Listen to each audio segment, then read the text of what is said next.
this video we're going to be talking about saturation, which is a means of adding colour and character to a sound by adding harmonic content. Now, there are lots of different ways of adding harmonic content. Back in the day, there were two primary different types of saturation. There was tube saturation and tape saturation, and they both had quite different qualities to them. And for that reason, you often hear people talking about saturation in terms of adding kind of analog warmth to a sound. Saturation also affects sounds in quite different ways, really depending entirely on the qualities of the original sound. So in terms of frequency spectrum and, dynamic range and intensity. In theory, you could potentially use saturation on everything, although it may well just get quite wearing on the ear, because in doing so, what you're effectively doing is you're adding lots of additional harmonic content to the original sound. There's a really good way of demonstrating this by simply using a sine wave. And I have a sine wave up in Ableton, which is just being played right here. And let's have a listen to it. Now, let me just explain what's going on down below. Sine wave is like the purest form of wave. It's a, as you probably know, it's a very simple kind of waving up and down waveform.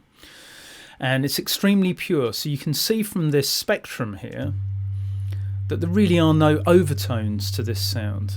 So if you were, for example, wanting this sound to translate well to a set of iPhone speakers, chances are it's not going to do that, because the iPhone speakers won't really be able to reproduce frequencies as low as, say, 100 Hertz. You may get a touch of sound at that level, but generally speaking, you're going to be looking at adding frequencies higher up in the spectrum in order for it to translate. Now, this oscilloscope that I have here shows you the exact shape of this sound. And here in the spectrum analyzer down below, it shows us the frequency spectrum of the sound. So I have here Ableton's native saturator, and I've put this into an effects rack whereby I've linked a couple of these functions like the drive and the output to a macro. Now, what that allows me to do is to turn up the drive, so that's to turn up the amount of saturation while simultaneously turning down the output volume, so the whole thing just doesn't get kind of super loud. So as we turn this macro up, take a look at the oscilloscope in the window, the main window in Ableton. See how it slowly starts to change shape from a sine wave to effectively a square wave, and back down again. Now, square waves have very different characteristics to sine waves. They have a lot more overtones, so they're not just built from this fundamental frequency which you can see in our spectrum analyzer down below. Now, if we do that again and you look at the spectrum analyzer, you'll see how all of these harmonic overtones are gradually added as we dial in more of this effect.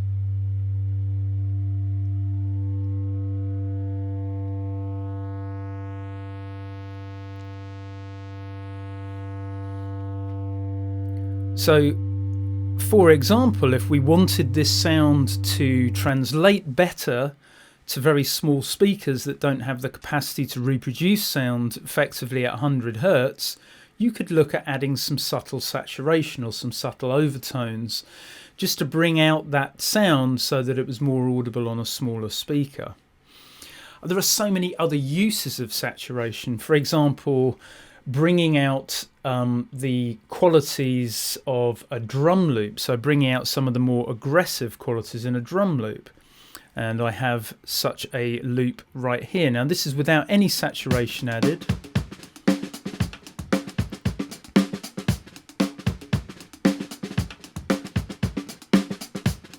And we're going to start dialing in some saturation while simultaneously ducking the output volume.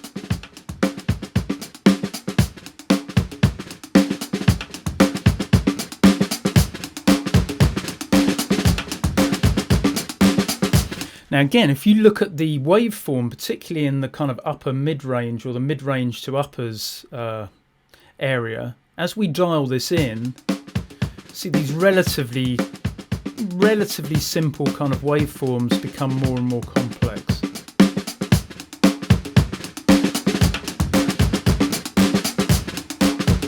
And what actually happens is that your kind of sonic spectrum just becomes fuller and fuller with all of this additional harmonic content. As you drive it harder and harder, more distortion comes in, and your waveform starts actually getting kind of square waves, so it starts actually becoming effectively clipped at the top end, and that's what's giving us the appearance of additional volume or additional presence. Now, saturators really, like, the effect that they have really depends on the content of the signal that's going into them. So if you have a sample or a sound that has lots of bass content, the saturator is going to work very differently than it would if all of your content was, say, in the mid-range. In the case of the saturator that comes with Ableton, there are actually a whole range of different types of saturation as well. So you can kind of go through these and just see how they affect the sound in different ways. This is the analog clip mode. These become kind of progressively more radical, really. So what they're doing is they're applying more kind of harmonic distortion to your sound.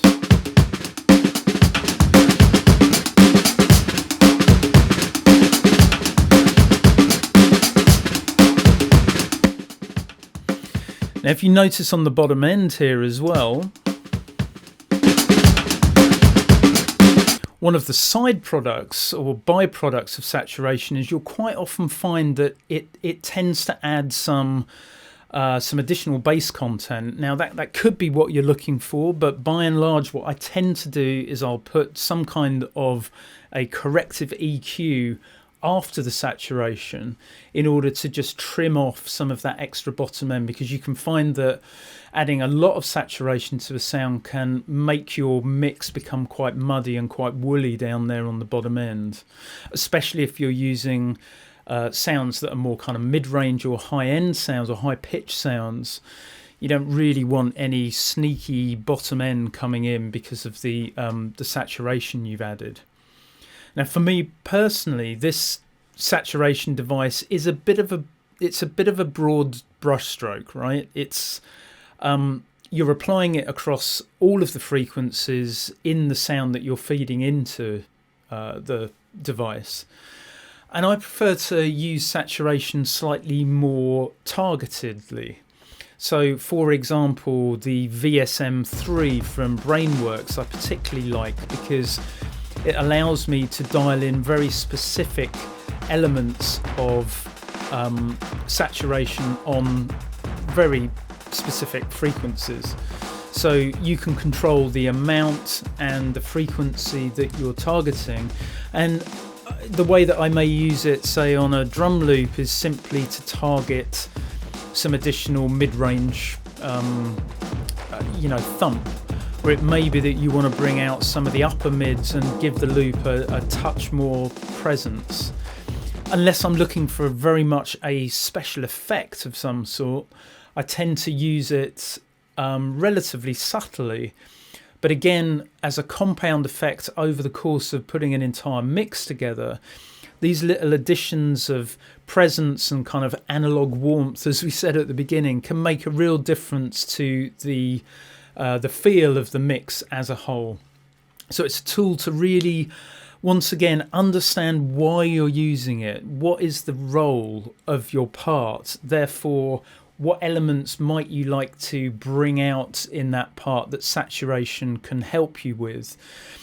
I'd also say that generally speaking, I don't reach for saturation unless I feel that I'm unable to get the presence and the punch that I'm looking for using EQ first and foremost, or managing the stereo field, or using compression.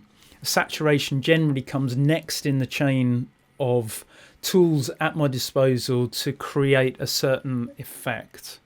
I hope you enjoyed this video on saturation. If you have, then please like and subscribe to my YouTube channel, where you can find lots of similar content. And also check out my website at mixingmasteringmentoring.com, where I offer one-to-one mentoring sessions as well as mixing and mastering services. I also have some free PDFs to download from the website, which will really help you turbocharge your productions. So thanks again for watching, and I'll see you next time.